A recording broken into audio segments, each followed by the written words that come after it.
everybody to our Drum Talk TV interview with the one and only Paloma Estevez.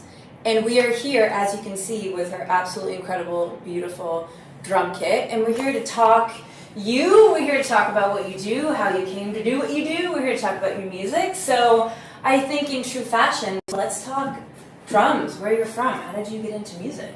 Ooh, music. Yeah. Okay. Well, this is not my first instrument. Okay, I see a few.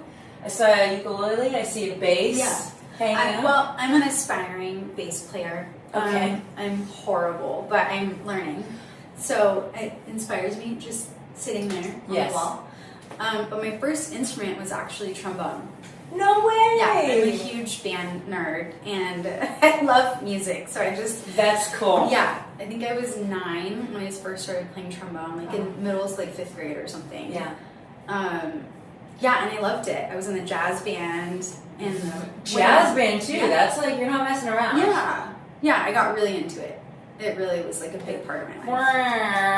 Yeah. Because I was in concert band, and people would play your trombone, and then that's like the thing that we would do because we didn't know how to do anything. And your lips would get all like swollen and stuff. Yeah, you get like the ring around your mouth. It's like not cute. Like the Kool-Aid, you know what I mean? The fruit punch thing when you're little. Yeah, totally. Okay, so trombone, that's really good. So do you like still dabble a bit with the trombone while playing? I did. I know that would be so cool actually if I could like get up and like rip. Yeah.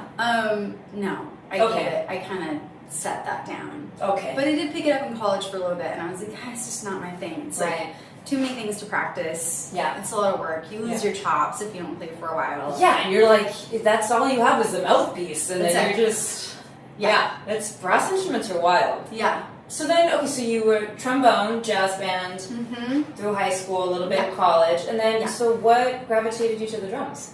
Well, I remember being in jazz band, and there's like 15-piece jazz band, and I would like be playing, but I'd be like watching the drummer, like from a very young age, and I was like, God, this is so cool. Like I think I always felt like a nerd playing trombone. Yeah. Even though my school was very like welcoming, like we didn't really have that kind of like hierarchy really. Like it was like, oh, do whatever you want at my school. That's so I got nice. lucky. Yeah. But at the same time, I just thought drums was cool. I was like, I'd look at the drummer, and I'd be like, I kind of feel like I want to do that. Yeah. And I begged for a drum set forever. Wow. Like I asked my parents like over and over, and I would like go to friends' houses and I'd see a drum set. So I just was like kind of creeping around a drum set for a long time. And then, so I'm at this party. I'm like 13 now, still wanting to play drums. I'm actually going to turn this here. Oh my God, you read my mind. I heard it too, and I was like, how can we like maybe just do it? And that was perfect. Perfect. Yeah, so I'm at this party. My dad's friend's having this like, I think it was around this time, like a Halloween party or Christmas party or something like that. Yeah. And they had this 15-piece jazz band, and I was like, oh, that's cool. I could play jazz. I love everything about it. And I was talking to this lady, and she was like, I don't know why, like she was this older lady, and she was hammered. And we were just like chatting about music, and she was like, that's cool. And then she's like, and I was like, yeah, I've always wanted to play drums. And it like came out of my mouth, and she was like, well, why don't you go up and play? And I was like, no, I don't play, I want to play. And it didn't register, because she was like, all right, come on. And she like dragged me up to the drummer, and she was like, she plays drums. And I was like, no, it was like a nightmare. I was like, I don't play drums. Like sweating, like begging her. Yeah. And the drummer goes, oh, you play drums? And I was like, no. And he was like, come on up. And I was like, no one was listening. No. Yeah. No one was listening. They were on their break, and I was like, okay, they're on the break. I sat at the drum set. And then the whole band shows up, right? So everyone, the keyboardist is there, like the whole, like it was a huge band, like maybe, 12, 15 piece band. Jazz Yikes. band. And the guy on keys, he turns around and he goes, 1, 2, 3, 4. And I was like, oh! And I just like, I just started playing. It was so weird. And I just started like playing jazz. Wow. Yeah. For everyone watching who likes jazz or doesn't know jazz compared to any other genre, well, there's many genres, but jazz isn't easy. That's very impressive. That's like you were meant to play, the drums were calling your name, and it was in your blood. It was weird. It freaked me out, because I was like watching my body, and I was like, I don't know what is happening, right? And my dad and my brother were there, and his friend, and they were just like, what? What is going on? And I played through a whole song. I don't think I played anything like complicated. I wasn't doing like comping and fills, but I knew the 2 and 4, and I knew the swing thing probably from listening a lot. Yeah, I don't know, but my body just started doing it. Yeah, because you were playing trombone and jazz band for a while. Yeah. Wow. But yeah, that's how I started. My dad was like, "We're getting you a drum set tomorrow." I was like, "Okay." Like I told you. I asked you forever. But thanks. Wow. So what do you remember? Do you remember your first kit? Yeah, I had like he got me this really cool used like Yamaha from the 80s. I had like a really like long floor tom, you know, like everything was like big. You're so little and you're like a teenager too. It's probably so heavy. Yeah. And I think it was the same size of 4-piece. Yeah. I can't remember. There might have been another tom, but I've always like kind of gotten rid of it. But yeah, it was just like a used 80s kit, Yamaha. It was cool. So cool. Yeah. It's so crazy our like first kits and like, you know, they're like our first like loves, you know, you remember them and it was like, if you're lucky you get like a kit that you're like happy with, you know, or you like kind of go up, but an 80s Yamaha seems like pretty. Yeah. But very big for jazz. Yeah, I didn't care. Right. I was like, oh my god, I have a drum set. Like, it finally happened, you know? Yeah. I was like, I don't care what it is. And I had like really bad cymbals, like the, you know, like the really like cheap ones. Yeah, they're like super like thick and like don't like resonate at all. Yeah.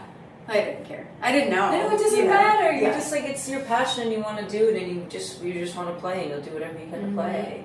Yeah, and then I just hit out. I was lucky my mom had this like, we had this guest room and she was just, I got super lucky. You know, like I feel like a lot of parents are like, it's too loud or, you know, my kid's so loud. And she was like, go ahead and play like whenever you want. Yeah. And, yeah, and I would be like just jamming out for like hours, and she'd be like, "It's okay," and I'd be like, "Sorry, Mom's in," and she's like, "No, play as long as you want." It's like, okay, this is awesome. Moms are the best. My mom was the same way. I look back and I'm like, how did you do it? She's like, well, I just put headphones on, you know. Yeah, right. But like that's amazing, especially when you're like learning too.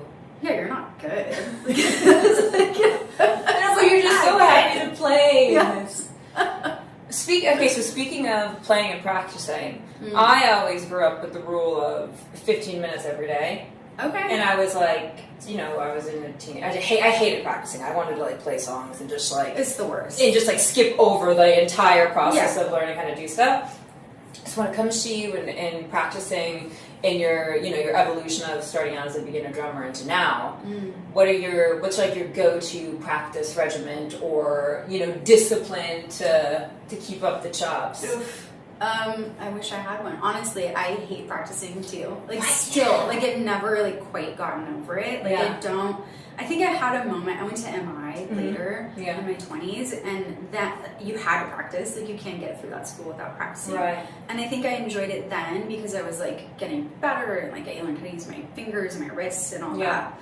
But that's the only time I ever enjoyed it. Yeah. Everything outside of school, I've been like, ugh, like I just want to play. Like, I don't like want to play song. Like I just want to play on stage. Like I want to play with bands. Like, so I think it's hard to remember. I feel like when I was younger, I don't think I had anything. Like I think I would just like, I started playing in a rock band like really soon after I got my kit. Perfect Yamaha 80s. I know. Big old toms. It was perfect. Yeah.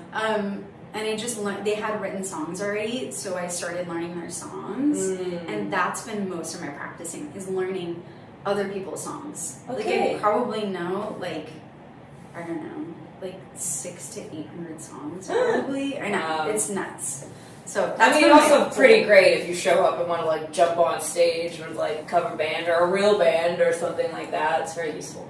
I also forget them, but well, you know, you just gotta like, you know, when's the bridge kind of deal, you know? Yeah, and I might have a better ear because I've learned so many songs. That's probably been like the bulk of my practicing, besides going to school, is just like, okay, sit down, learn the song, and then I learn like new fills and stuff that way. Yeah. But I never was like, oh, I want to be like this drummer.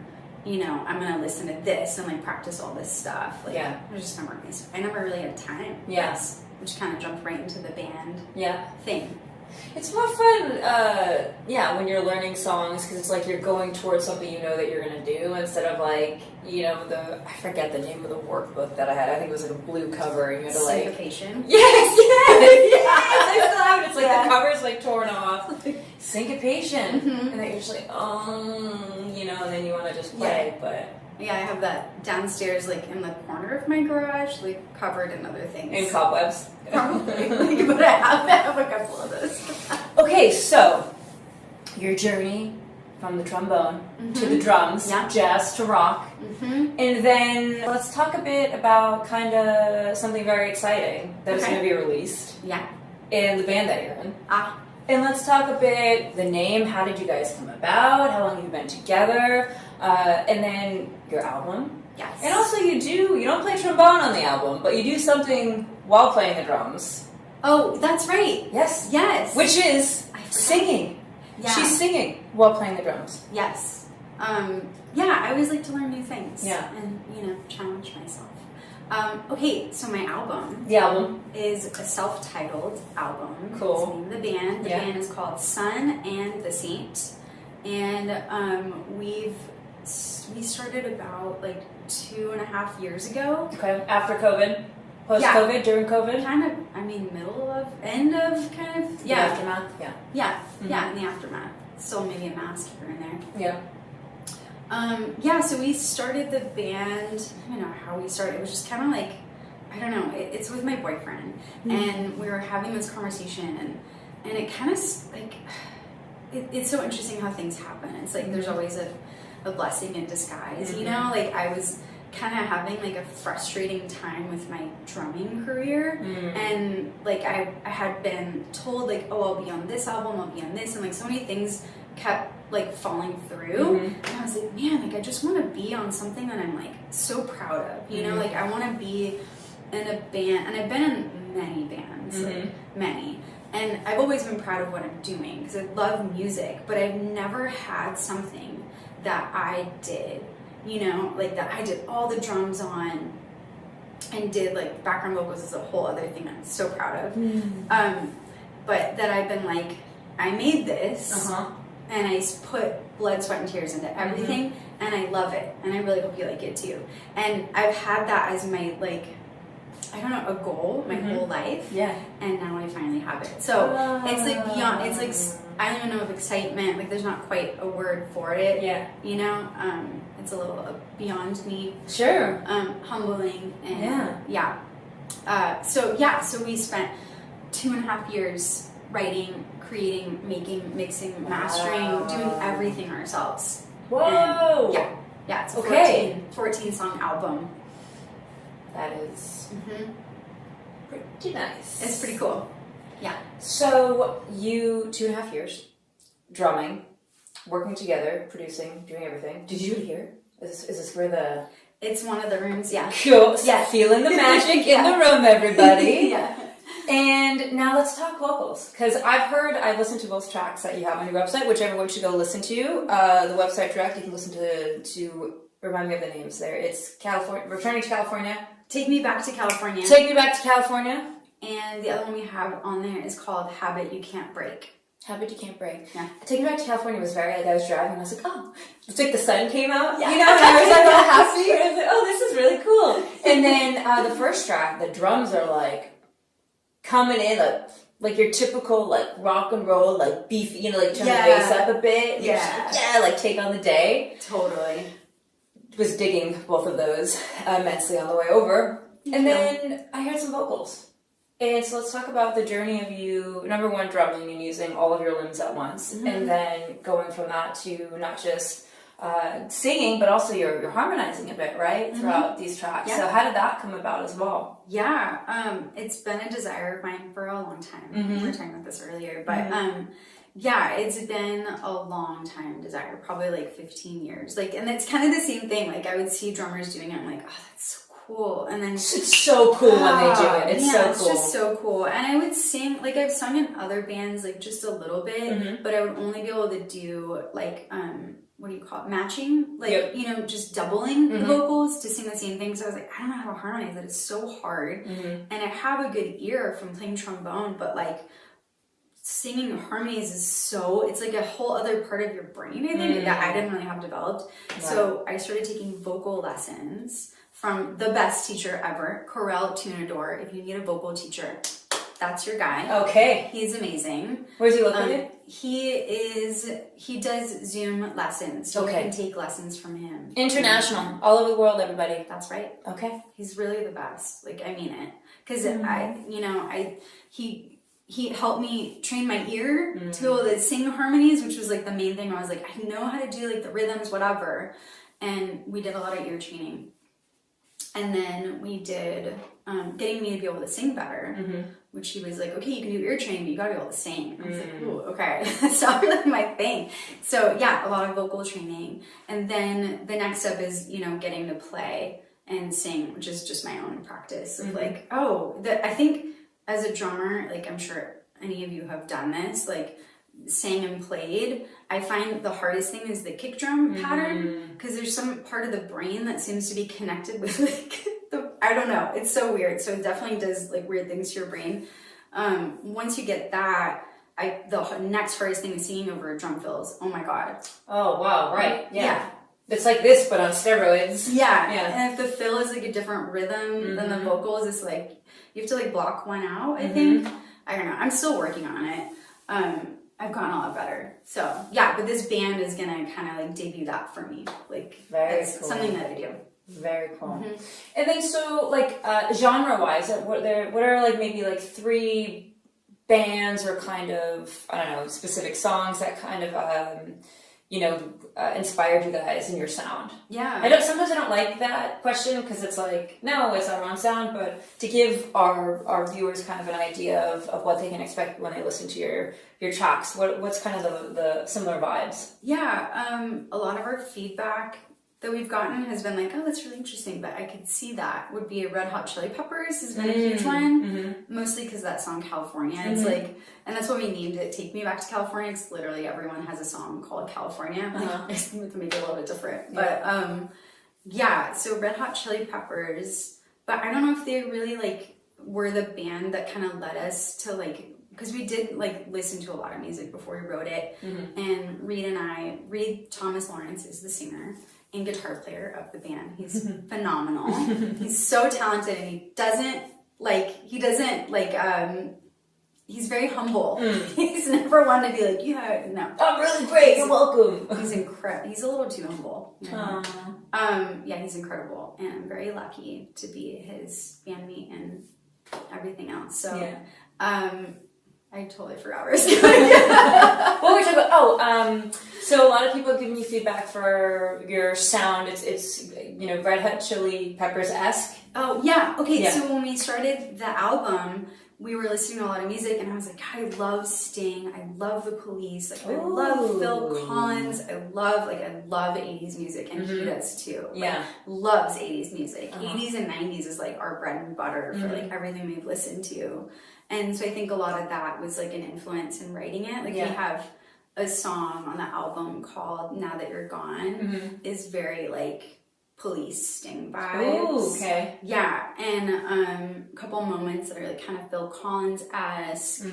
And then, we kind of had this, like, overall, like, 90s sound, kind of, like, wrapping it up, too, so. I got the first track on the website, I got very, like, the Black Keys vibe. Yes. That's why it's, like, the drums come in, and then he comes in, and then, like, your vocals come in, and it's, like, such, like, a great, because I love, male vocals and, like, the lower vocals and harmony, but having, like, the complementary and yet opposition of male and female vocals together and like rock with the drums and the I think it just I feel like it's not that it doesn't happen that much, I feel like, or if it does, I'm obviously not listening to it, which everyone knows already that I'm like the worst with my music homework and I need to like listen to everything all the time.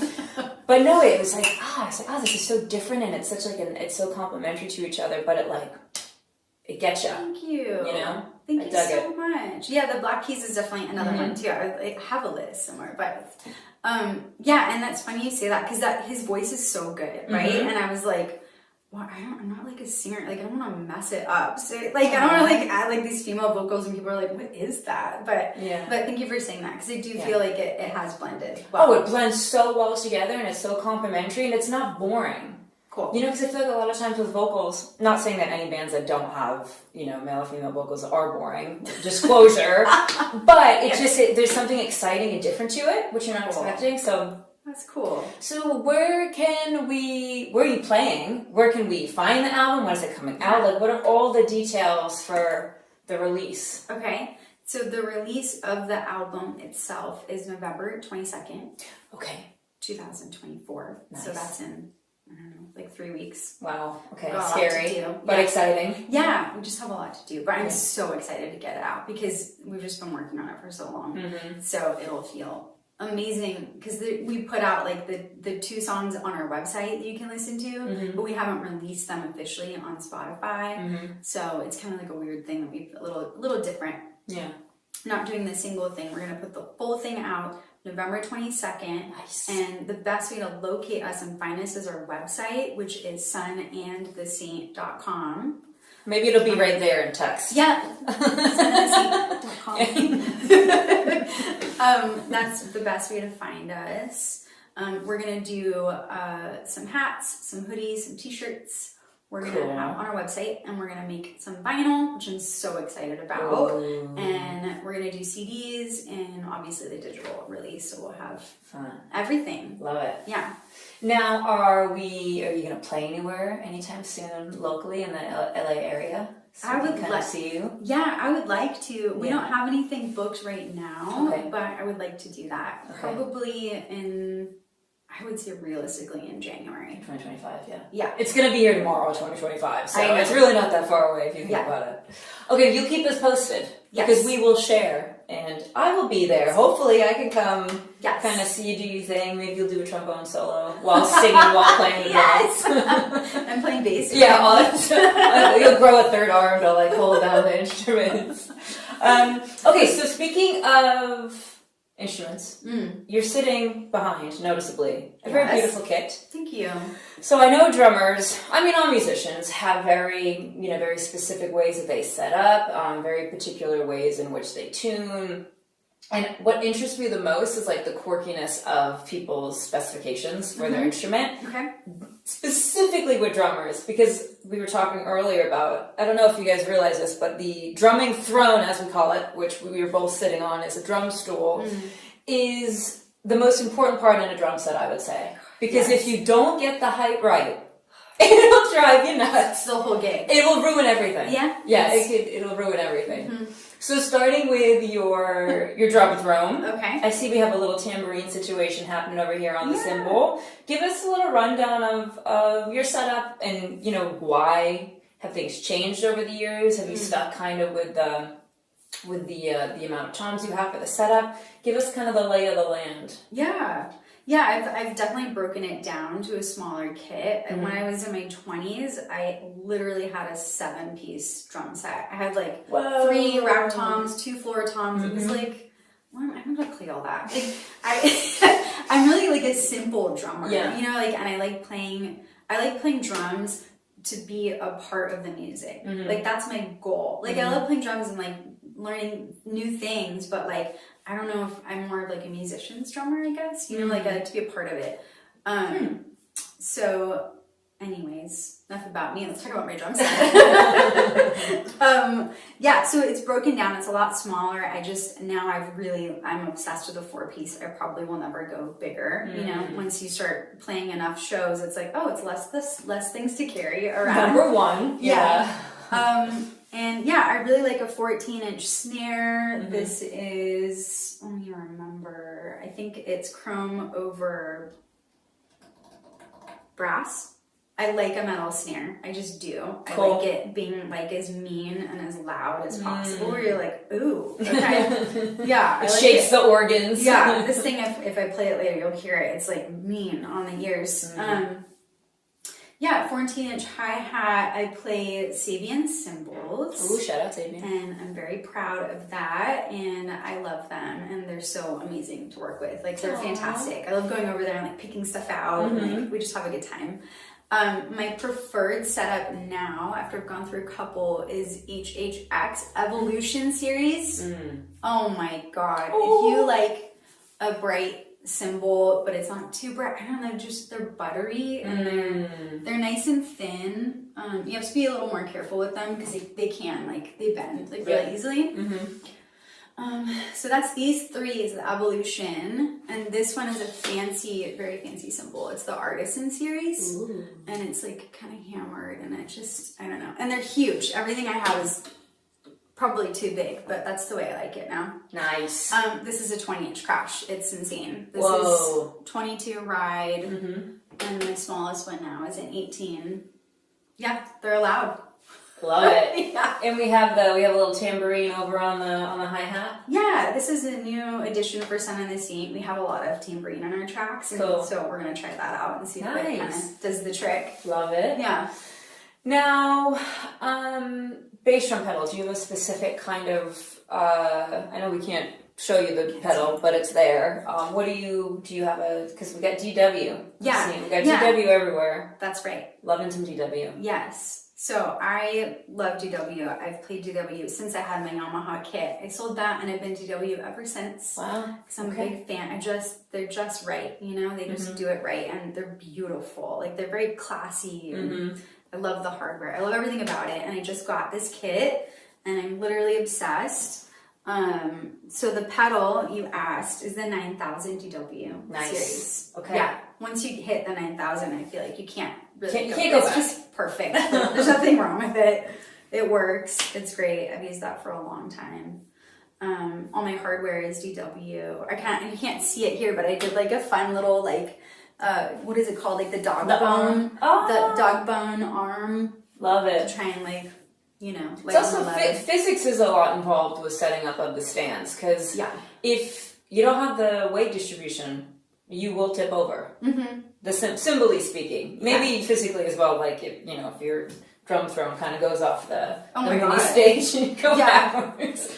But so there's definitely an art to the setup. You got to think it through. You can't just be putting stuff together. You got to make sure that it's firm. Yeah, I've got like a couple locks on things. Yeah, I'm going to try this out. This I haven't taken live. This is to try it. So I think physically it'll work. Yeah. But I don't know live if I play this really hard. It might go. We'll have to find out. But I think it's kind of cool because it looks different. It looks great. And it's nice because you can still see you. You're not blocked by cymbals. Yeah. So because especially if you're singing, you want to be seen and part of it. Yeah, and for our shows too, our plan is for both of us to be up front. Cool. Yeah. That's cool. Side by side. Yeah. Which is kind of scary, I feel like, as a drummer, but also very exciting. I did it once. Yeah. Because there was a band I was playing for this band, we were opening up for another band, and it was a duo. Yeah. And the drums were at the front of the stage, and they were like, I guess this is where you're going to sit. And I was like, oh, God. And I had so much fun. You can see stuff, too. It's so fun. Yeah, you can look at people and actually be a part of the moment. Oh, my God. I was like a total ham all night. I was like, I love this. This is great. So don't put me in the back anymore, please. I'm fine with the back too, but for my own band, we're definitely, because it's just two of us. Yeah, rightfully so. You've earned your placement, I would say. Yeah. Yeah.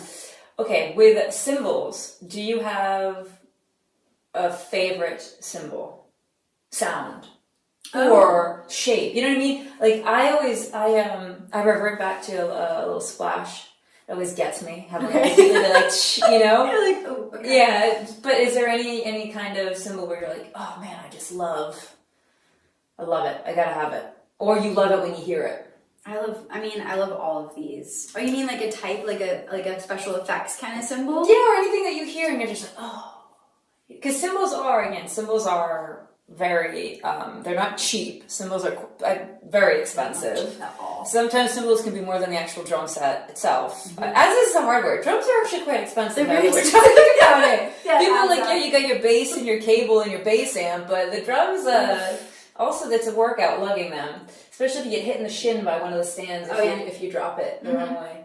Totally. We were talking the other week, we do the news desk report weekly. Danielle and I, she's one of the gals who's also a drummer who works with Drum Talk TV. She's a superstar, superwoman. Cool. And we were talking about one of the interviews Dan was doing about drum injuries.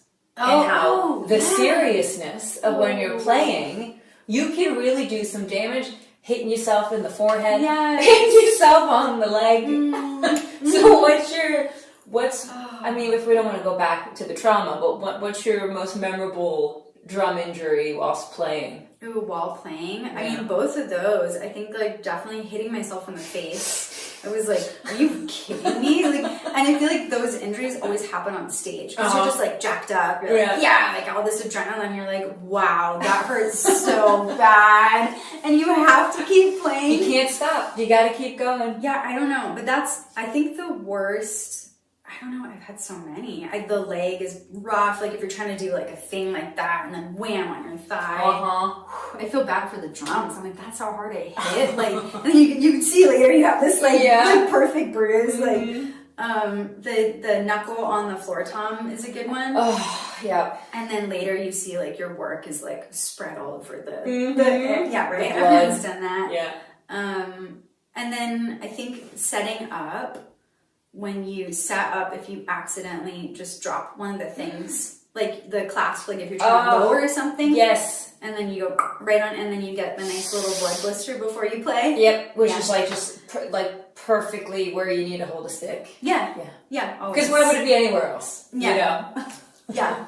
I don't know if I've had like if I can think of like the worst one, but they're all equally horrible. Because it's just like such an inconvenient it's like a small amount of pain, but it's just so consolidated in one area that it's like, you know, a paper cut. They say a paper cut's like, oh, paper cuts can hurt really bad. Hitting yourself in the forehead can hurt really bad. Yes. Or the pinching of skin with the drums. I feel like is such a big one. The pinching of the setup. We were talking about when the back of the bass drum pedal hits your shin. Oh. I don't know if you've ever had that happen to you before. No. Well, no, excuse me. The top of your foot. If it's come back too far, if you play barefoot, sometimes it'll hit.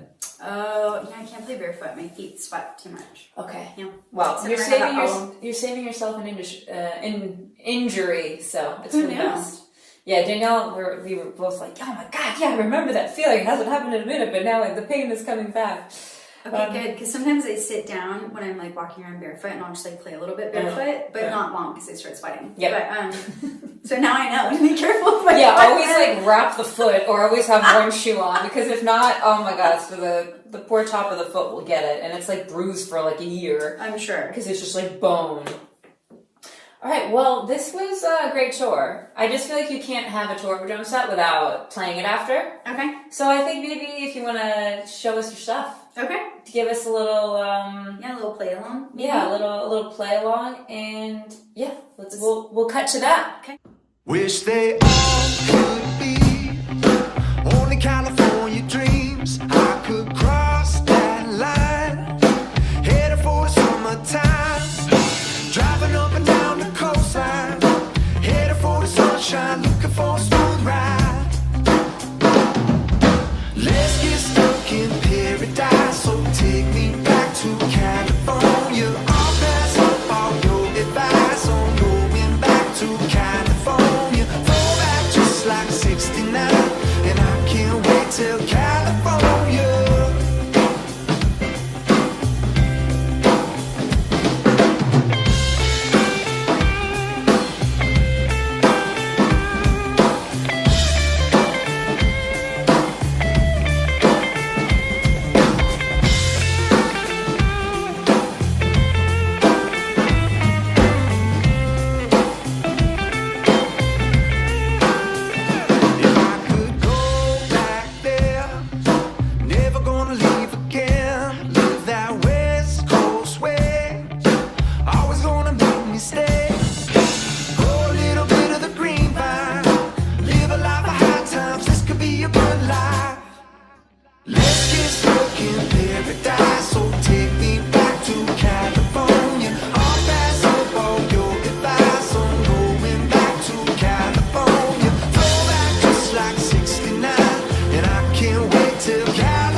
Never know which way the sun will head.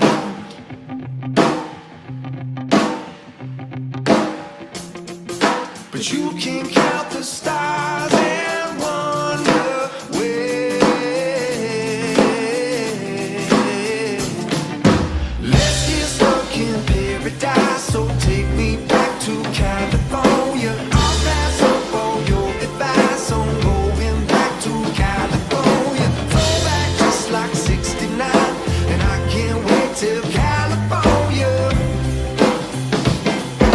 Let's get stuck in paradise. So take me back to California. I'll pass up all your advice. I'm going back to California. Fall back just like 69. And I can't wait till California.